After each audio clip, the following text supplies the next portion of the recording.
ఇక్కడ ఉండేదాన్ని కపాలం అంటారండి, ఇక్కడ ఉండేదాన్ని భుజస్థి అని అంటారు. ఇక్కడ ఇవి ఉంటాయి కదా, ఈ చేతులలో ఇది దండ ఎముక అంటారు. ఇక్కడ పక్కన ఉండే వాటిని పక్కటి ఎముకలు అని అంటారు. అలాగే ఇక్కడ సైడ్ ఉంటుంది కదా నడుముకి, దీన్ని కటిబలయం అని అంటారు. ఇక్కడ తొడ ఉంటుంది కదా, ఇది తొడ ఎముక, ఇది అతిపెద్ద ఎముక అండి తొడ ఎముక.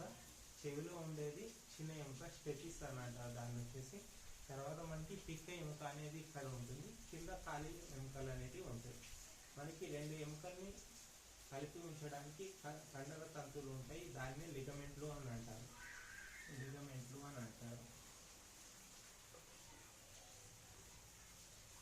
మన శరీరంలో పొడవైన ఎముక వచ్చేసి ఫీమర్ అండి, ఇది తొడలో ఉంటుంది.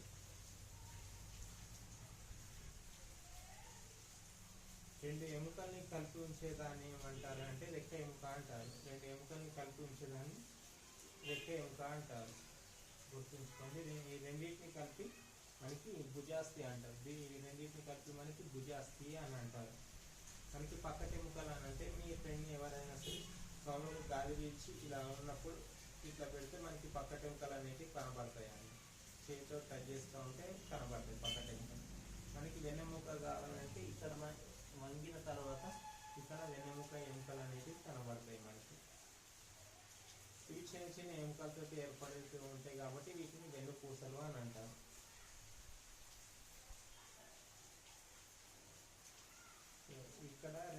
ఇక్కడ కటిబలయం దగ్గర ఏమవుతుందనంటే శ్లోయం మేకల అని ఒకటి ఉంటుందండి. రెండు ఎముకలతో తయారై ఉంటుంది, దాన్ని ఇక్కడ పొట్ట కింద ఉంటుంది, దీన్ని శ్లోని మేకల అని అంటారు. కూర్చోవడానికి ఉపయోగపడుతుందండి మనకి శ్లోని మేకల అని. చెవి ముక్కులోని కొన్ని భాగాలు అనేటివి మృదులాస్థితో ఏర్పడుతుంటాయి.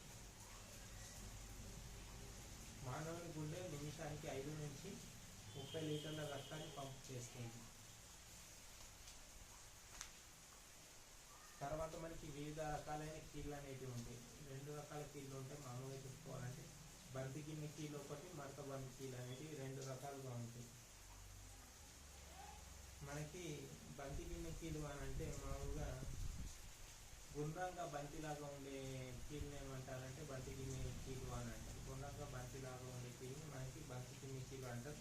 ఇది సులభంగా ఎక్కడికైనా సరే మనం దాన్ని తిరుగుతారు అన్నట్టు. ఇప్పుడు మనకి చేయి ఉంటుంది చూసిందా, చేయిని ఇలా అంటే ఈజీగా దిగవచ్చు. సో ఇవన్నీ వచ్చేసి మనకి బంతి గిన్నె కీళ్ళు అని అంటారు. అలాగే మడత బంతి కీళ్ళు అని అంటే మనకి ఒక చేయి చాపి ఇంకో చేతితో పట్టుకున్నప్పుడు ఇంకొక దాన్ని మనం ఇట్లా చేయగలుగుతామో రాదు, వ్యతిరేక దశలో వస్తుందా రాదు. సో ఇవన్నీ వచ్చేసి మనకి ఇప్పుడు మన కాలు ఉంది, ఓన్లీ ముందటికి అంటారు, ముందటికి వెనకకి మాత్రమే అని అంటారు. సో ఇవి వచ్చేసి మనకి మడత బంతి కీళ్ళు అని, చేతులలో కానీ కాళ్ళల్లో ఉండేవి కానీ మడత బంతి కీళ్ళు. మానవుని పుర్రెలో నిజానికి 22 ఎముకలు ఉంటాయి, కానీ ఇవన్నీ కలిసిపోయి మనకి క్రేనియం అని పిలుస్తారు. మానవునిలో వచ్చేసి 22 ఎముకలు ఉంటాయి, కానీ మనకి ఇవన్నీ కలిసిపోయి ఎముకలు అంటారు. మనకి పుర్రెలో ఎముకలు వచ్చేసి కదలవండి, కపాలంలో ఉండే ఎముకలు వచ్చేసి కదలవు. సో వీటిని కదలని ఎముకలు అని అంటారు. తర్వాత మామూలుగా మనకి పక్షుల్లో చలనం వచ్చేసి ఎలా అంటే మనకి గాలిలో ఎగురుతాయి. ఎందుకనంటే ఎముకలు అనేటివి తేలికగా ఉంటాయి.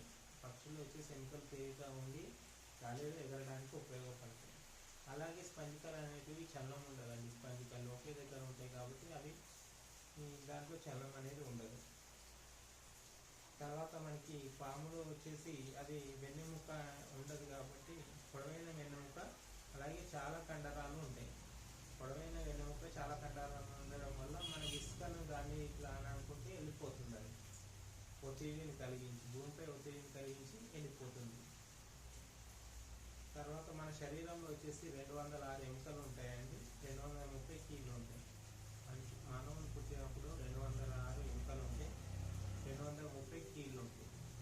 ఇవన్నీ మామూలుగా పెరిగే కొద్ది అనేవి తక్కువ అవుతుంటాయి. ఇవి వచ్చేసి మనకి జంతువుల్లో చలనాలని చాలా ఇంపార్టెంట్. మళ్ళీ ఒకసారి చూద్దాము. చిరుతపులి అనేది వేగంగా పరిగెత్తగలిగే జంతువు. ఇది 97 km/h వెళ్తుంది. అలాగే మనకి నత్త అనేది మెల్లగా కదిలే జంతువు. 0.013 నుంచి 0.028 km/h తోటి వెళ్తుంది. అలాగే మనకి 2.24 అనేది గుర్తుంచుకోండి. అలాగే మనకి లిగమెంట్స్ అని అంటే ఎముకల్ని, రెండు ఎముకలు కలిపి ఉంచేదాన్ని లిగమెంట్స్ అంటారు. పక్షుల్లో అనేటివి మనకి ఎముకలు అనేటివి మనకి ఏమవుతున్నాయనంటే తేలికగా ఉండి ఎగరడానికి ఉపయోగపడుతుంది. సో అది గుర్తుంచుకోండి. అలాగే మనకి ఇక్కడ ఉండేదాన్ని కపాలం అని, ఇక్కడ ఉండేదాన్ని భుజస్థి అని, ఇక్కడ ఉండేదాన్ని దండ ఎముక అని, ఇక్కడ ఉండేవాడిని కటి ఎముకలు అని, ఇక్కడ కింద ఉండే వాటిని తొడ ఎముకలు అని అంటారు, ఫీమర్ అతిపెద్ద ఎముకలు అని అంటారు, ఇక్కడ ఉండే వాటిని పిక్క ఎముకలు అంటారు, కింద ఉండే వాటిని కాలివేళ్ళ ఎముకలు అంటారు, ఇవి చేతి వేళ్ళ ఎముకలు అంటారు. సో ఇది క్లియర్గా. తర్వాత వచ్చేసి రెండు రకాలైన కీళ్ళు అనేవి ఉంటాయి. ఒకటి మడతబంది కీళ్ళు, బంతి కింది కీళ్ళు. మడతబంది కీళ్ళు అని అంటే ఇలా ఉండేవి మడతబంది కీళ్ళు అనేటివి ఉంటాయి. బొంగరం చుట్టూగా తిప్పేది ఏదైనా సరే మనకి బంతి కింది కీళ్ళు అని చెప్పుకోవచ్చు. ఇక్కడ ఉంటుంది చూసారా కాలికాడ, దాన్ని ఎటైనా రివర్స్ చేసుకోవచ్చు. సో ఇది వచ్చేసి మనకి ఇది పొర్రెలో ఉండే ఎముకలు అనేది కదలవండి. ఇది ఒకటి గుర్తుంచుకోండి. చెవిలో ఉండే ఎముక అనేది అతి చిన్న ఎముక, ఇది ఒకటి గుర్తుంచుకోండి. అలాగే మనకి అంతకన్నా మించి ఇంకా ఈ టాపిక్లో ఏం లేదు. సో ఇవన్నీ చాలా ఇంపార్టెంట్. ఏది ఎంత వేగంతో వెళ్తుంది, ఏది తక్కువ వేగంతో వెళ్తుంది అనేది చాలా 2700 ఫామ్లు అనేవి మన దాంట్లో ఉన్నాయి కాబట్టి సో అది కూడా గుర్తుంచుకోండి. ఈ చాప్టర్కి ఒక 30 క్వశ్చన్స్ ఇస్తాను. ఆ 30 క్వశ్చన్స్తో పాటు ఇంకొక 2 చాప్టర్స్ అయితే ఇది అయిపోతుంది. సో 6th క్లాస్ అయిపోతుంది. సో మన ఛానల్ ఎవరైనా సబ్స్క్రైబ్ చేయకపోతే సబ్స్క్రైబ్ చేయండి. Thank you guys.